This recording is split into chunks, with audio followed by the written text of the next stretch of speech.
Paz do Senhor, irmãos. Abra sua Bíblia na carta de Paulo aos Romanos, capítulo 8. Depois a gente volta para a lição. Nós estamos na lição 7, tá? Que está falando sobre a nossa luta interior. Na revista, a página 51. Aliás, página 52, que nós já lemos a primeira parte, então página 52, tá? Depois a gente volta para aí. Romanos capítulo 8, nós começamos a meditar um pouco na última terça. Romanos está falando sobre a vida, ou a santificação pelo Espírito, e algumas orientações ou princípios estabelecidos para a vida no Espírito, isto é, sob a influência e a direção do Espírito. Então acompanhe, nós vamos ir conversando, tá? Eu vou tentar levar até o verso 17, pretendo não me demorar aqui, porque a gente precisa voltar para a lição. Você encontrou Romanos 8? Agora, pois, já não existe nenhuma condenação para os que estão em Cristo Jesus. Em Cristo Jesus, essa expressão, Paulo usa 165 vezes em suas cartas, tá? No grego significa dentro de. Ele está falando da nossa experiência mística com Cristo, a nossa união com Cristo. Uma vez nascidos de novo, nós estamos unidos a Cristo, pertencemos a Cristo. Então, em Cristo significa ter nascido de novo e ter Cristo habitando em nós. É por isso que ele fala, já não há nenhuma condenação para quem está em Cristo Jesus. Então, quem está em Cristo Jesus está salvo. Ok? Isso é fundamental. Está salvo. Tem as suas lutas, tem as suas debilidades, as suas fraquezas, enfrenta, né, como nós já falamos aqui na última terça-feira, mas está em Cristo, ok? Está salvo. Você não pode ter dúvida disso. Isso é uma declaração apostólica, nenhuma condenação. Ele está falando aqui da condenação do inferno. Nenhuma condenação há para os que estão em Cristo Jesus. Então, nós estamos livres do inferno, da condenação eterna. Ele vai dizer por quê no verso 2? Porque a lei do Espírito da vida em Cristo Jesus livrou você da lei do pecado e da morte. O pecado era uma lei, era uma força que nos governava, que nos dominava. Perceba que ele está falando aqui pecado no singular, que ele está falando aqui do pecado original, da morte espiritual, não está falando de pecados, que são práticas pecaminosas. Para eu resolver a questão dos pecados, eu tenho que primeiro resolver a questão do pecado, nós já falamos sobre isso, ok? E a única maneira de resolver a questão do pecado é nascer da água e do Espírito. A partir daí, nós somos capacitados a mortificar os pecados. Então, todo nascido de novo tem em si a capacitação do Espírito para vencer qualquer prática pecaminosa. Por quê? Porque ele é livre do pecado e está sendo livre da prática do pecado. O novo nascimento nos livra do poder do pecado. A santificação, ela nos livra das práticas pecaminosas, ok? Então, a lei do Espírito da vida em Cristo Jesus nos libertou da lei do pecado e da morte, porque aquilo que a lei não podia fazer, verso 3, por causa da fraqueza da carne, isso Deus fez enviando seu próprio Filho em semelhança de carne pecaminosa, no que diz respeito ao pecado. Ora, o primeiro pecado aconteceu, pela desobediência de Adão e Eva. Então, ele só poderia ser vencido, nessa realidade terrena, natural. Por isso, o Verbo se fez carne. Por isso Cristo veio, e se fez pecado em nosso lugar. Ele não poderia vencer o pecado como Deus. Ele teria que vencer o pecado como homem. Perfeito, sem pecado, ok? E foi isso que aconteceu, e nele nós vencemos o pecado. Em Cristo nós vencemos o pecado. Entenda que a força e o poder, o maior poder maligno não é o de Satanás, é o do pecado.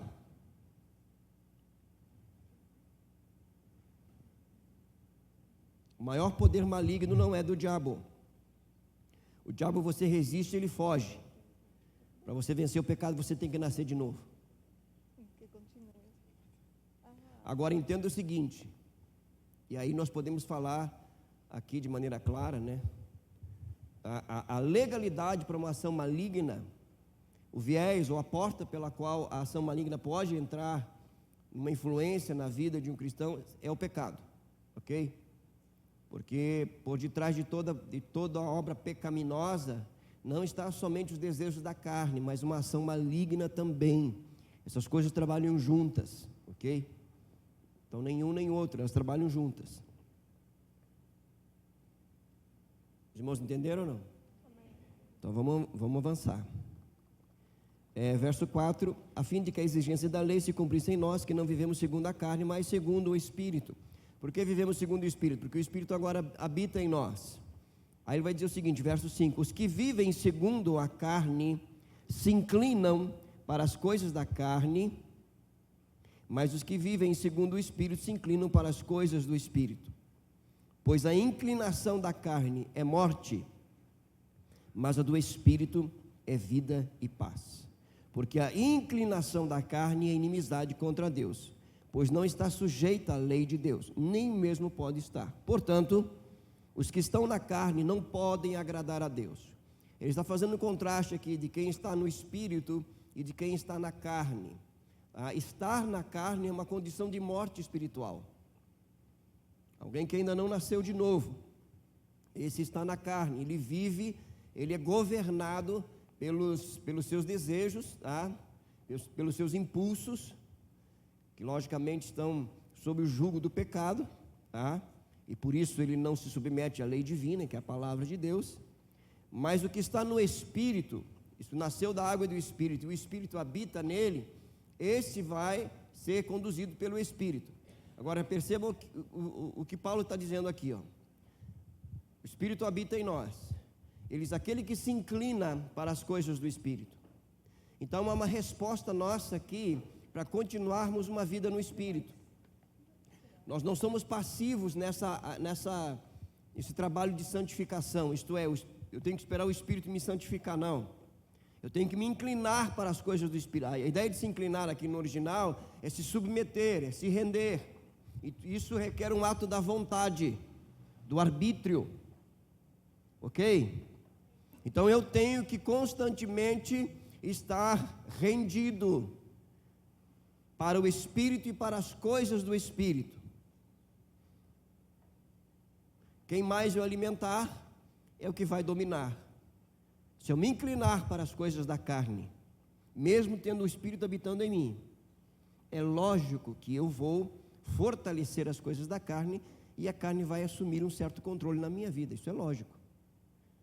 Por outro lado, se eu me inclinar para as coisas do Espírito e me alimentar das mesmas, eu vou andar e viver no Espírito. Então requer de cada um de nós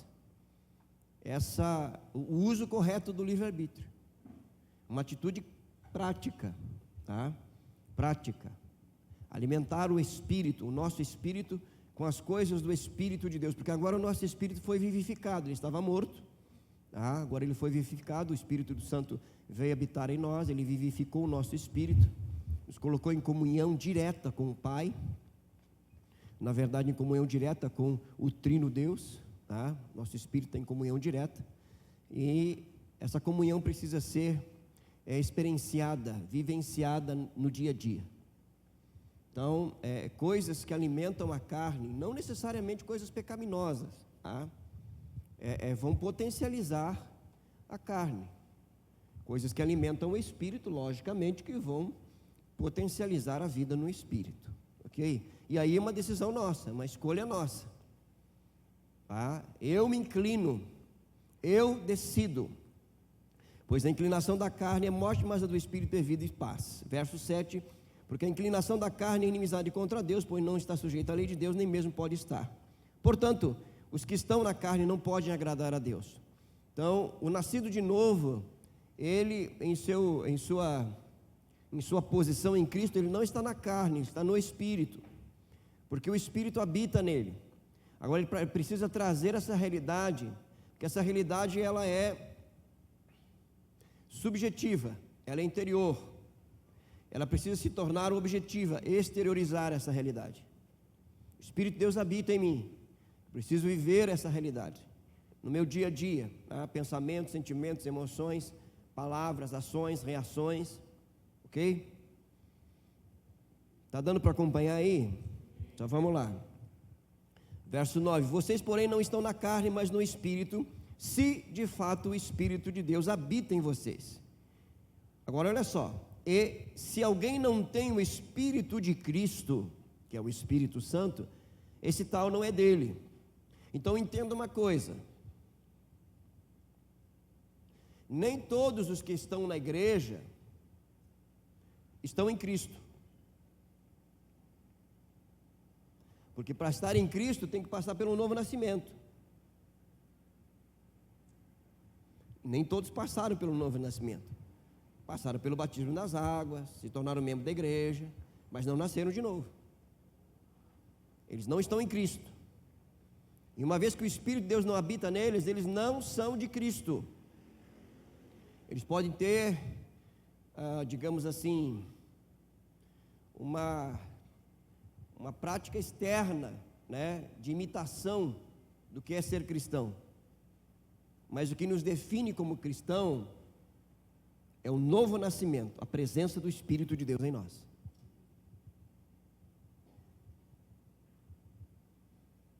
Eu digo isso porque às vezes o pessoal pensa que todo mundo que está na igreja é nascido de novo. Bom se seria assim, mas não é, irmãos, não é, tá? Não é. E aí nós temos que lidar com essa realidade. E existe uma outra realidade ainda, que há níveis de entendimento, de compreensão, de maturidade espiritual. Tem aqueles que recém-nasceram de novo, aqueles que já têm um tempo, né, na vida cristã. Então, e esses níveis, né, eles geram alguns tipos de conflito, né? Você sabe o que eu estou falando. Isso faz parte do processo de santificação e amadurecimento da igreja. Nós temos que conviver, por isso que o congregar, ele é um meio pelo qual nós também nos deixamos ser santificados. Porque é no congregar, na comunhão uns com os outros, né, é que a gente vai sendo moldado, vai sendo trabalhado, vai sendo aperfeiçoado pelo Espírito de Deus. Ok? Verso 10: se porém Cristo está em você, o corpo na verdade está morto por causa do pecado, mas o Espírito é vida por causa da justiça. O que ele está dizendo aqui? Esse corpo aqui, irmãos, o pecado ainda habita nele. Ele não foi erradicado. Ele perdeu o seu governo, a sua autoridade. Quem nos governa é Cristo, mas ele está lá. Eu tenho que atentar para isso. Por isso a luta interior, tá? Então o corpo, ele está morto, né? E por ele estar morto, este corpo está morrendo. Quero te lembrar que você está morrendo. Vai receber um novo corpo, ok?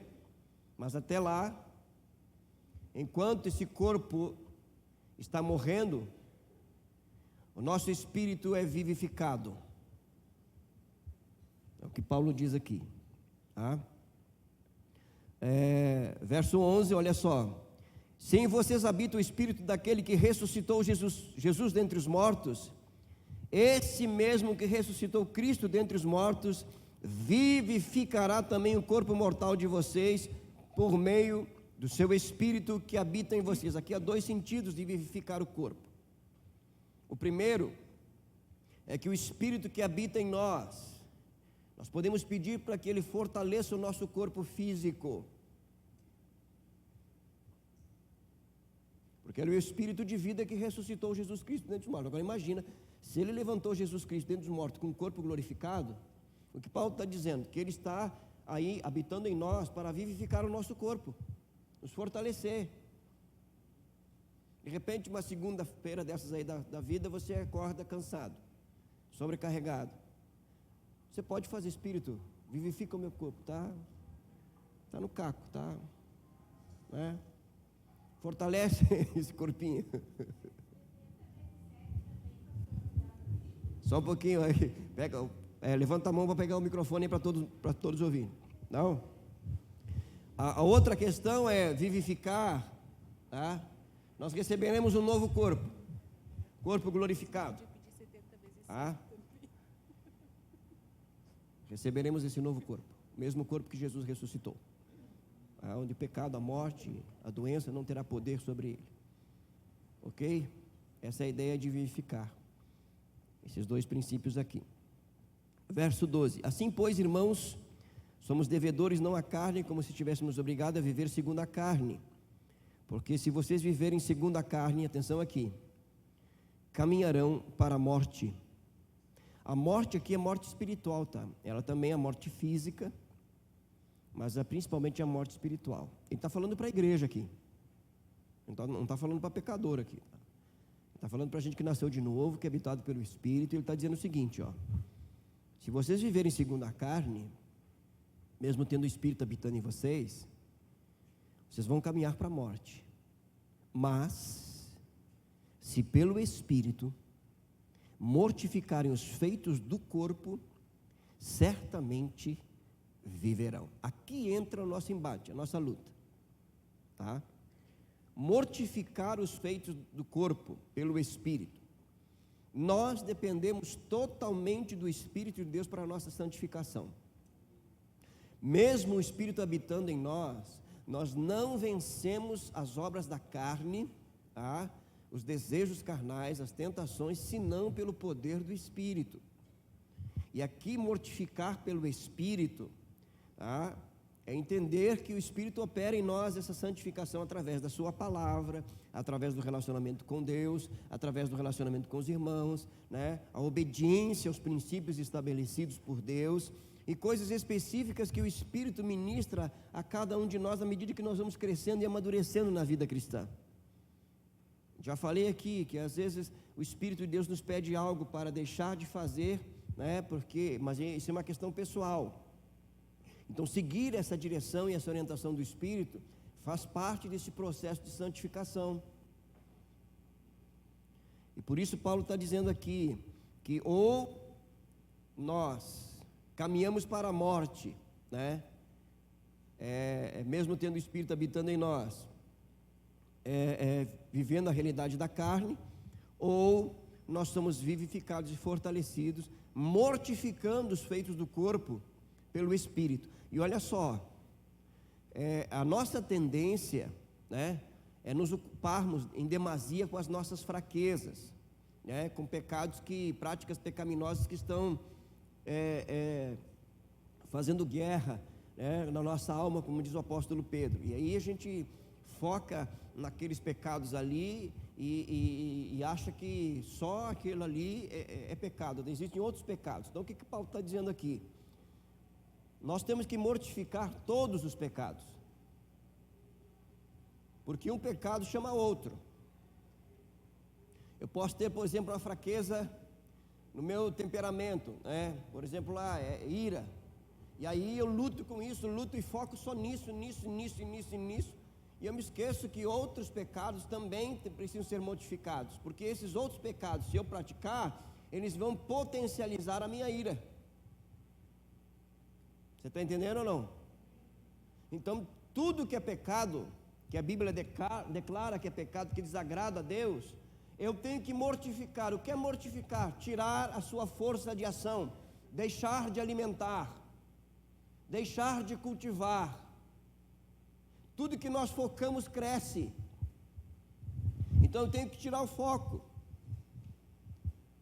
Se eu tiver que deixar de assistir algum tipo de programa, de escutar algum tipo de música, se eu tiver que deixar algum tipo de amizade que está tendo uma influência sobre a minha vida e que está me levando ou potencializando as obras da carne, eu tenho que fazer. Isso é mortificar. É morte. Irmãos, não tem outro caminho. Não dá para flertar com isso. Não existe uma terceira possibilidade aqui. Essa luta aqui é constante, ela é ferrenha. E é vida e morte. Está falando de vida espiritual e morte espiritual. Então, por isso Paulo está dizendo aqui que nós temos que mortificar. Aí ele vai dizer assim, o verso 14: pois todos os que são guiados pelo Espírito de Deus são filhos de Deus. Uma das características do Filho de Deus é que ele é guiado pelo Espírito. E é interessante porque guiar aqui, o verbo guiar, no original é entrar na fila. Qual é a ideia de entrar na fila? É de não viver de forma aleatória.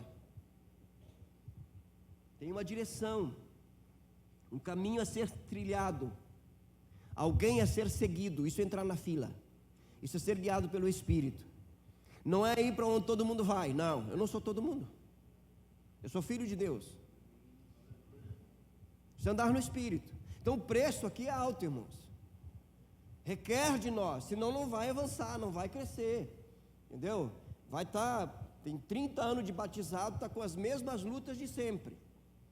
Tá nas mesmas práticas de sempre. Por quê? Porque não está se deixando guiar pelo Espírito. Está alimentando coisas que não tem que alimentar. Está deixando de alimentar o que precisa ser alimentado. Isso é responsabilidade nossa. Não joga isso para o Espírito de Deus, porque Ele já habita em nós. Se Ele está dizendo não vá por aí, não vá.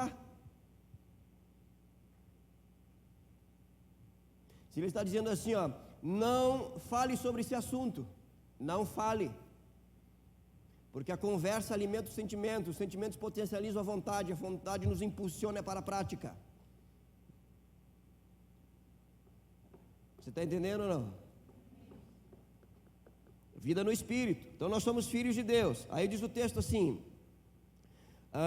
no verso 15: porque vocês não receberam um espírito de escravidão para viverem outra vez atemorizados, mas receberam um espírito de adoção, por meio do qual clamamos, Abba, Pai.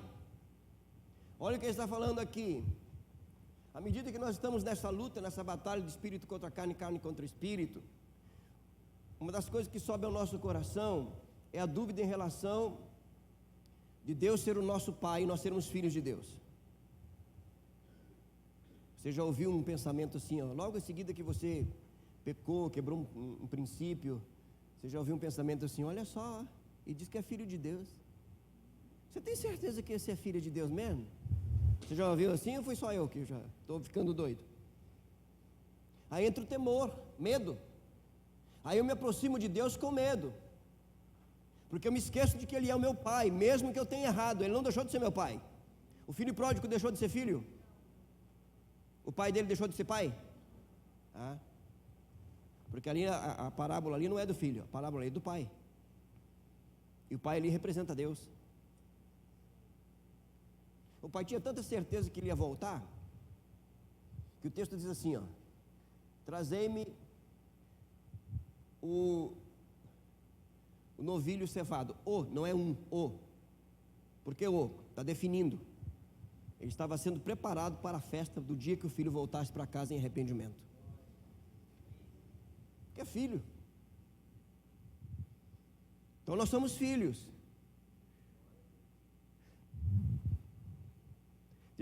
Vou te provocar. Pode falar à vontade, que a gente vai para a palavra e a palavra vai responder. Você está andando no Espírito, raciocina comigo, olha só, segue o raciocínio. Você está andando no Espírito, sendo dirigido pelo Espírito, de repente você desobedece, quebra um princípio. Ok? Quebrou, desobedeceu. Deixou de ser filho? E por que você age como se não fosse filho? Porque há uma luta. Uma das armas mais poderosas de Satanás é a dúvida em relação às verdades estabelecidas por Deus. Isso é uma verdade absoluta. E por isso que Paulo está dizendo aqui, ó, nós não recebemos espírito de medo, de escravidão, de adoção. A palavra adoção no original aqui significa o filho que é trazido para perto, o filho que pertence ao pai, é propriedade dele. E nós clamamos Abba, Pai. A expressão Abba aqui, ela não tem uma tradução específica, porque na verdade é o balbuciar de uma criança, quando ela está tentando falar com o pai. É uma expressão de carinho. Então uma proximidade aqui muito íntima. Nós precisamos, pelo Espírito de Deus, ter esse entendimento, essa compreensão que uma vez nascidos de novo, Deus é o nosso Pai. E nós somos filhos de Deus. Ele se entristece Ele se ira conosco? Sim. Mas Ele continua sendo Pai. Então, quando eu transgredir, quando eu desobedecer, eu não tenho que fazer como Adão, me esconder. Eu tenho que correr para Ele, porque Ele é o meu Pai. E eu vou falar para Ele o que Ele já sabe. E Ele vai me conceder arrependimento. E eu vou me arrepender. E Ele vai me perdoar. Eu sei que isso na prática é um pouco complicado, mas se tornou possível em Cristo Jesus, pelo Espírito que habita em nós. Então cuidado com o legalismo, com a religiosidade, sabe? Cuidado, irmão. Deus abomina essas coisas. Você olha nos evangelhos, você vai ver como Jesus batia nos fariseus, sem dó, sem piedade. Falava com a prostituta, sabe? Vai para a casa de Zaqueu, camarada, né? Mas com os fariseus ele pegava firme, né? Chamava eles de hipócritas, de túmulo, né? Caiado, filhos do diabo. Não tinha por quê? Pior do que uma oposição à verdadeira religião, escute isso. Pior do que uma oposição ao cristianismo é o falso cristianismo.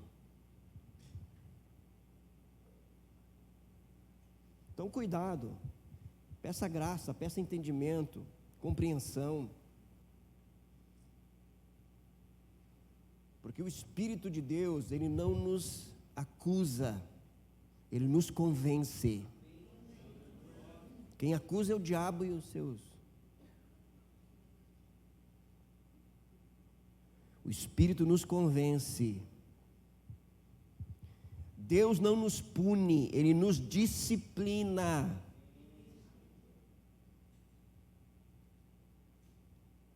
O próprio Espírito, verso 16, confirma ou testifica ao nosso espírito que somos filhos de Deus. É o testemunho do Espírito de Deus no nosso interior. Qual a certeza que eu sou filho de Deus? O Espírito testifica no meu espírito. Como que você explica essa certeza? Não sei, mas eu tenho certeza. Ela é sobrenatural. Aí vai dizer o seguinte, ó, se somos filhos, somos herdeiros. Herdeiros de Deus e co-herdeiros com Cristo. Se com Ele sofremos, para que também com Ele sejamos glorificados. Sabe o que significa co-herdeiros com Cristo? Herdeiros com tudo que Cristo conquistou, e a herança de Cristo é nossa herança. Mas só nós vamos desfrutar dessa realidade à medida que nós crescermos e amadurecermos. Aliás, fica a dica aqui, estou lendo pela segunda vez um livro com o título Fora do Alcance das Crianças. Fantástico. Ele fala sobre o segundo maior desejo de Deus. O primeiro maior desejo de Deus é ter filhos semelhantes a Cristo. O segundo é que esses filhos venham a amadurecer. E o autor vem falar justamente sobre isso, sobre a necessidade de maturidade. Por que muitas vezes Deus não nos dá algo, não nos responde algumas orações? Porque nós não temos maturidade para lidar com a resposta de Deus. Não é por causa de pecado, não é por causa do diabo, não é por falta de fé, é porque nós não amadurecemos ainda para desfrutar daquilo que Ele quer nos dar. Ele vai nos dar, mas vai depender da nossa maturidade. É como se, por exemplo, olha só, meu filho tem 3 anos de idade e pede para mim a chave do carro para sair de carro. Pai, me dá o carro. Agora, ele tem 18, tirou a carteira, vou dar o carro para ele, porque ele amadureceu. Deus não é diferente, irmãos. Ele não é incoerente. Ele nos concede de acordo com a nossa maturidade. Então nós precisamos caminhar nessa direção, nos deixar ser amadurecidos pela obra santificadora do Espírito, para usufruirmos dessa herança. E essa herança aqui, ela não é somente celestial, irmãos, ela é terrena também. Terrena. Tudo bem aí? Então vamos lá, vamos para a lição aqui. Página 52. A natureza da carne. Não se assuste com o que a gente vai trabalhar aqui, porque está na Bíblia, entendeu? Nós vamos ir de maneira tranquila, né? Até vou baixar o tom de voz aqui, para não assustar o cliente, né? Porque depois a gente vai falar primeiro da parte ruim, depois o fruto do Espírito vai dar. Então, mas vai tranquilo, fica na paz aí, que é o Espírito de Deus que nos conduz. Página 52, a natureza da carne. A natureza pecadora do homem pode ser traduzida por 3 aspectos do versículo de 1 João 2,16. Alguém leia para nós aí 1 João capítulo 2. 1 João, primeira carta do apóstolo João, capítulo 2.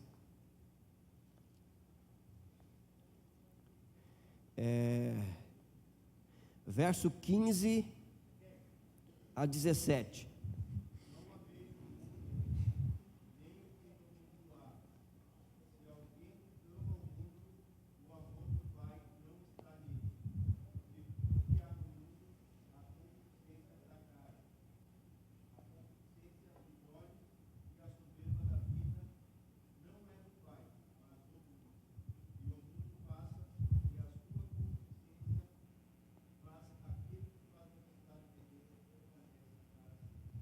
Então nós temos um mandamento aí, tá? No imperativo. Qual que é o mandamento? Não ameis o mundo. Alguém sabe, decora ou pode ler para nós João 3,16? Deus amou o quê? Como é que Deus ama o mundo e aqui está dizendo para nós não amar? Não há uma contradição aí, irmãos? Não. Porque nós precisamos entender que a palavra mundo, ela está dentro de um contexto, e ela vai dar o sentido, porque mundo é cosmos, a palavra grega para mundo. Você vai lá, pega o original, cosmos, porque Deus amou, mas a palavra mundo em João 3,16 é humanidade. Ele está falando ali de redenção, embora está inserido aí também a criação, tá? Toda a criação. A palavra mundo em 1 João é um sistema, é uma mente organizada que se opõe a Deus e à sua vontade. Isso é mundo. Tudo que se opõe a Deus e os princípios estabelecidos, a Bíblia chama de mundo. Esse mundo aqui, ele é regido por Satanás, o príncipe deste mundo, o príncipe desta era, né? Porque aí esse tempo aqui, depois ele não vai terminar essa era, ele vai ser lançado num lago de fogo e enxofre, tá? Então ele que rege essa mentalidade. Essa mentalidade, ela é alimentada, potencializada, impulsionada na sua prática pela concupiscência da carne, pela concupiscência dos olhos e pela soberba da vida. Essas 3 áreas são áreas de tentação. Se você pegar Gênesis capítulo 3, você vai ver que Adão e Eva foram tentados nessas 3 áreas. Se não, vejamos o texto lá para a gente identificar essa realidade aí. Gênesis capítulo 3, eu vou dar para vocês lerem aí, vocês vão identificar a concupiscência da carne, a concupiscência dos olhos e a soberba da vida, tá? Depois a gente vai fazer um link com Mateus 4 e Lucas 4. Gênesis capítulo 3, leio por favor o verso 6. Gênesis 3, 6.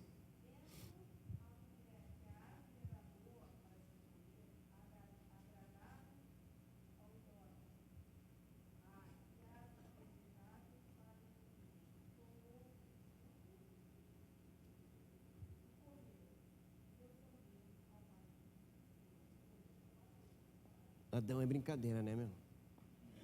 Não, meu. Tem que chegar lá e dar uma coça nele, mano. Bom, esse é outro assunto. Vamos identificar aqui. As 3 coisas estão aqui. Por isso que em João diz, não ameis o mundo. O que há no mundo? A concupiscência da carne, a concupiscência dos olhos e a soberba da vida. Vamos identificar aí. Então, vendo a mulher que a árvore era boa para se comer, concupiscência da carne. Aí então diz assim, agradável aos olhos, concupiscência dos olhos, ok? Tá? E desejável para dar entendimento, soberba da vida, orgulho. Agora perceba o seguinte, irmãos, tá? Concupiscência da carne são todos os desejos. Os desejos em si, eles não são pecaminosos. Eles passam a se tornar pecaminosos, primeiro, quando eles governam a nossa vida e são, digamos assim, satisfeitos de forma contrária aos princípios estabelecidos por Deus. Por que comer do fruto da árvore se tornou pecado? Se comer não é pecado, porque havia uma ordem. Então, naquele momento, comer se tornou um pecado. O desejo, tá? Concupiscência dos olhos, tudo aquilo que atrai, tá? Que enche os nossos olhos. Então, se domina, passa a dominar, tornou-se uma concupiscência, um desejo que escraviza, tá? Mas, por exemplo, você olhar uma casa bonita, um carro, né, enfim, que chama a sua atenção, em si não é pecado. Você achar uma pessoa bonita em si não é pecado. Agora, torna-se pecado quando? Exato. Soberba da vida, que é o conhecimento. Percebam aqui que o texto vai dizer em Gênesis que eles passaram a ter um conhecimento do bem e do mal independente de Deus. Preste atenção. Todo conhecimento independente de Deus, ele se torna pecaminoso. Você pode fazer a faculdade que você quiser, você pode estudar o que você quiser, porque todo ensino absoluto vem de Deus, mas se tornou um governo na sua vida. E se você se acha melhor que os outros, tornou-se soberba da vida. Aqui o microfone, por favor. Pastor, Sim. minha pergunta é com respeito aos desejos, né? O exemplo da casa, a gente pode olhar uma casa e dizer, pero não pode desejar. Ou seja, a gente não pode desejar de forma excessiva, né? Possuir aquilo. Mas a gente pode ter um desejo de querer ter uma casa. Eu tenho esse desejo de ter uma casa. Porque senão também a gente fica assim, desejo isso. Sim. Né? A gente precisa desejar. Mas é um desejo que nos força, que nos leva a nos esforçar a realizar aquilo, a chegar naquilo. Mas não um desejo que nos domina, querendo, não sei, tirar aquelas pessoas de lá, querendo ter aquela casa e possuir aquilo. Ou roubar, se meter lá sem ser nosso. Sim.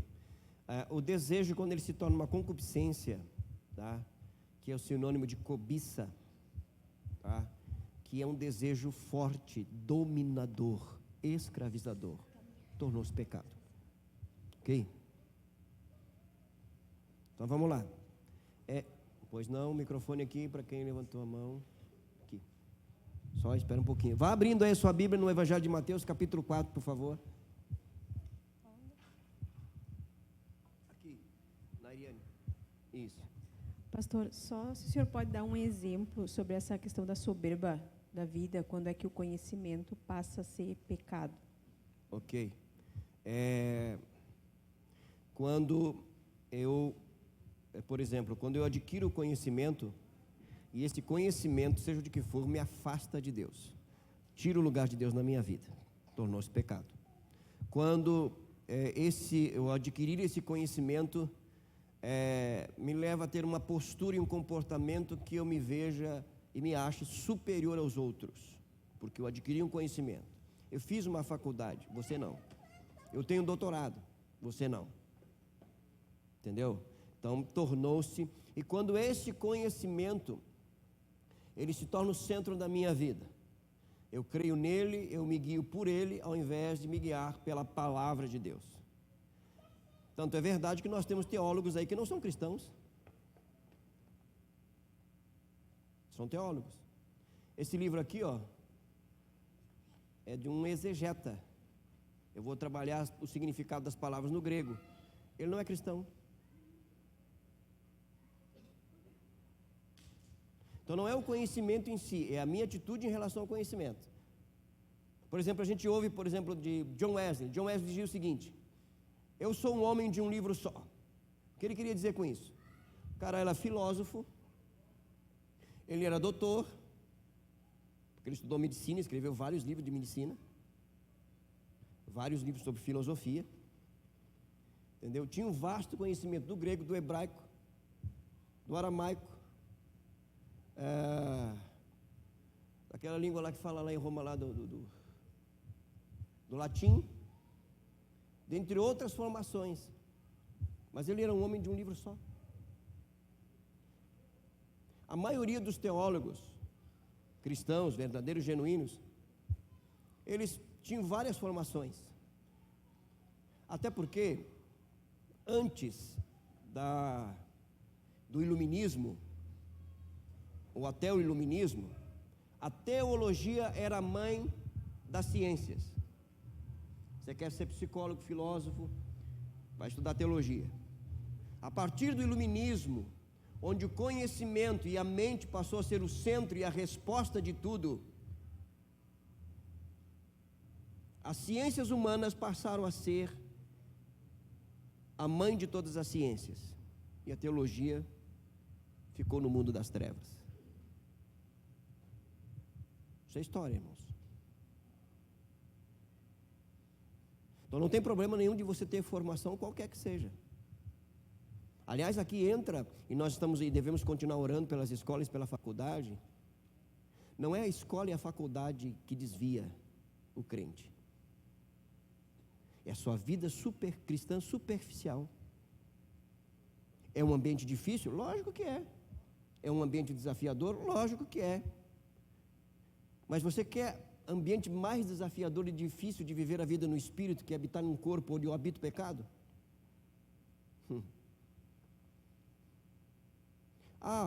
Quando eu estava me preparando para ir para o seminário, eu vi isso de um pastor.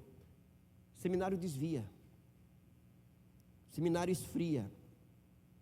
Não é o seminário, irmãos. É a nossa atitude em relação ao seminário.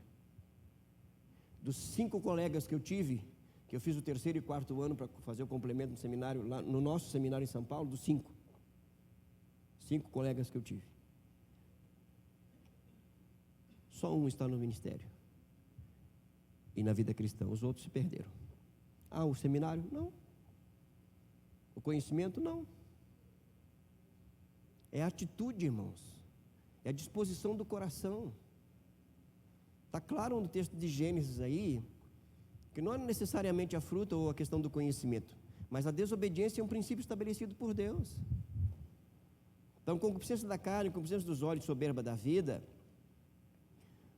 se tornam pecaminosos quando estes passam a assumir um controle que não lhes é devido, que é o controle de Deus em nossas vidas.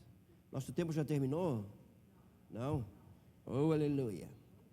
Deu mais ou menos para responder, até porque essa tua questão é importantíssima, porque às vezes a gente encontra essa dificuldade na igreja, de algumas pessoas que às vezes têm um receio de estudar, de fazer uma faculdade, de fazer um mestrado, um doutorado, seja na área que for, entendeu? E infelizmente você vai continuar ouvindo no nosso meio, não vai por isso aí, porque você vai se perder, porque isso, porque aquilo. Aí conta a experiência de pessoas que eram extremamente usadas por Deus e hoje estão no mundo, hoje estão a favor disso, a favor daquilo. Mas isso não muda o princípio, irmãos. Todo conhecimento verdadeiro, a fonte única é Deus. Então não é o conhecimento em si, mas é a disposição do nosso coração para tal. Como que nós vamos lidar? Aí que entra também o fator da maturidade. Maturidade. Você está maduro para entrar numa faculdade? Para viver aquele ambiente ali? Tá? Está maduro para fazer uma filosofia? Está maduro para fazer uma psicologia? Psicologia.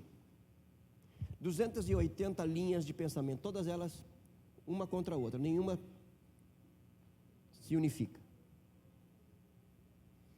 Mas todas elas estão baseadas no humanismo. Pega Freud vai dizer o quê, irmãos? Que Deus é produto dos nossos medos. O que Freud vai dizer? Que você é vítima. Não, você você não quis mentir, você foi levado a mentir. Não, você não quis matar, é que a circunstância, a situação, você foi pressionado. O meio, né, o lugar onde você cresceu. Então levou você a matar. O seu trauma, a sua ferida. Vai para a Bíblia, na psicologia bíblica. Você matou porque você quis matar. Os outros fatores são fatores influenciadores, mas o que determina é o pecado. Freud vai dizer que nós não temos pecado. Agora eu não vou estudar Freud, não vou fazer psicologia por causa disso.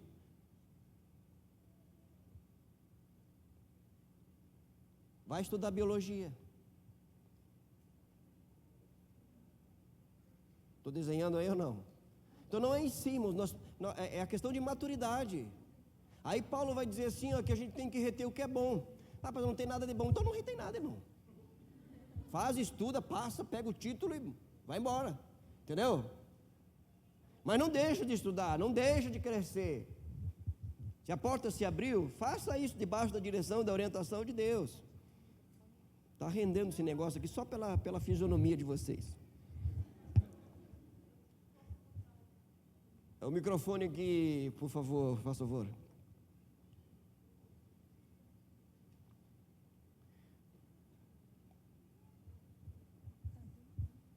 Sabrina. Pastor, é muito interessante isso, porque eu vivi isso. Não lembro se as irmãs lembram, eu quando fui fazer meu TCC, a gente tinha que escolher diretivas, né?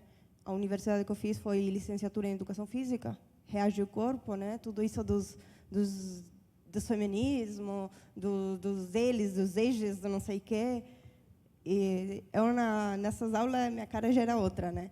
E quando eu fui fazer o meu TCC, tem um testemunho aí que um dos professores que tinha cargo lá, ele eram 3 tipos de TCC. Duas diretrizes eram levadas para esses direcionamentos, sexualidade, não sei o que, com um nome que não dá nem para dizer, e outros gêneros e não sei o que, não sei quantas do deporte. E eu dizia para o meu professor, que também é uma pessoa centrada como eu, porque eu chamo os que são retos centrados, eu dizia assim para ele, se eu não fizer meu TCC contigo, eu vou botar essa cidade inteira de cabeça para baixo, porque eu não vou ser obrigada a fazer o que eles querem que eu faça. Eu não vou ser obrigada a estar escrevendo sobre EJE, sobre não sei o que, sobre não sei quanto, porque eu não quero. E meu professor ali me apoiando, eu não sei o que. Aí eu pedi para as mulheres que entrassem em oração por mim, para eu poder estar dentro desses, porque a parte de se inscreveram segundos e enchia todos os cupos e não tinha volta, porque era por sistema. Logrei entrar com o meu professor, me inscrevi, tudo de boas. Mas aí eu fico pensando, tinha um monte de gente que queria fazer com esse professor meu, mas terminaram fazendo nessa outra diretriz, onde te obrigam, aunque dizem que não, porque tem muitos que não se posicionam. Eu era uma pessoa que me posicionava, e acredito que todo mundo pode notar isso. Mas tem outros que não. Então, eles terminaram tendo que escrever, ler, mentalizar, afirmar aquilo, e eu acredito que isso termina te convencendo se tu não estás bem centrado. E também vi dentro da universidade, nesse recorrer, pessoas que, quando começaram, diziam, não, porque eu sou cristão, que não sei o que não sei quantos, e de repente os professores convocavam, vamos na marcha do feminismo, e lá estavam as meninas com o feminismo, e apareciam com os lencinhos atados, e eu digo, por amor de Deus. E muitas vezes, aí agora eu me dou conta que o Espírito Santo me levou a fazer ficar quieta, que eu não sou de ficar quieta, mas muitas vezes, porque se você, o Salto, que é o departamento que não aprovou o aborto no Uruguai, e Rivera, porque são os que são religiosos. Mas se vocês não querem, não faça, mas volta para o outro fazer. E eu sentada e orando, e quietinha ali. E foi o Espírito Santo que me manteve ali, porque se eu entrasse em conflito com a pessoa, por mais que eu levasse para o retorno da universidade que fosse, eu ia terminar dificultando a minha saída. E aqui estou eu saí e tive a oportunidade de dizer para um dos docentes mais abertos, dizer, estava tudo bem no teu curso, tudo bom, tudo ótimo, mas eu não gostei daquela prova que tu me fez fazer, e falar sobre a condição da mulher como sexo frágil, a condição da mulher segundo os gêneros, não sei o quê. Eu não tenho obrigação de fazer isso. A parte tanto é que o meu trabalho foi um trabalho excelente, que tu deste essa nota, e eu tive que dizer o mínimo essencial para que tu me desse uma nota boa. E graças a Deus estou aqui, e graças a Deus fiz o meu TCC numa coisa direita. Amém. Sobreviveu. Eu vou encerrar aqui com um testemunho que vai trazer um pouco de conflito para muitos aqui. Eu vou fazer isso de propósito, para você pensar. Em uma de nossas igrejas, chegou uma mãe para mim, com o seu filho na escola, e ele disse assim, pastor, meu filho tem que fazer um trabalho na escola, senão ele tem que fazer esse trabalho, tem que defender, ele tinha que ler um dos livros do Harry Potter, né, ele tinha que ler e fazer um trabalho a partir daquele livro. E ele não quer fazer. Mas se ele não fizer, aquela mesma história, né? Ele vai ser prejudicado na nota, aquela coisa toda e tal. Ele já falou para a professora que ele é cristão. E eu disse para ele, pastor, que para ele ler o livro e fazer o trabalho. Só que eu comentei com algumas pessoas pedindo oração aqui na igreja. Na igreja nós estávamos, né? E algumas pessoas disseram assim, não, se você trouxer esse livro para sua casa, você vai trazer uma maldição, os demônios do Harry Potter, aquela coisa toda. Pastor, o que eu faço? Compra o livro, dá para ele, faz o trabalho, depois joga fora.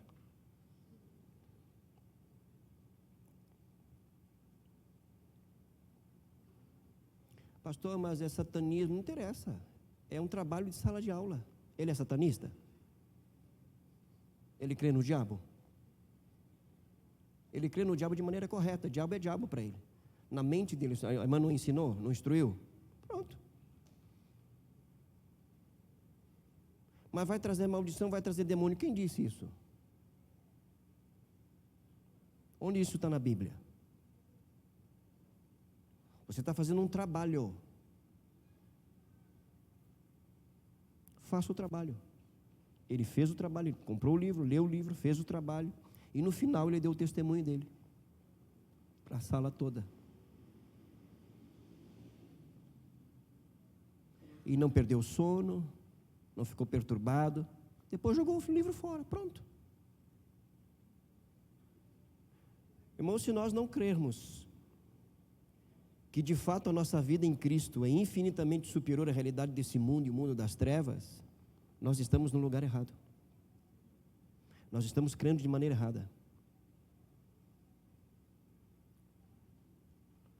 Se nós acharmos que tudo é porta, que tudo é portal, isso funciona no mundo das trevas. Para quem está nas trevas. Eu lembro uma vez lá em Pelotas que eu estava num lugar lá e disse, você não pode passar por esse portão aqui, porque isso aqui é um portal. Portal de quê? É portal do mundo dos espíritos, não sei o que. Passei pelo portal 10 vezes. É portal para vocês, para mim não é nada, para mim é um portão velho lá, uma casa velha. Ah, mas os espíritos, eles que venham.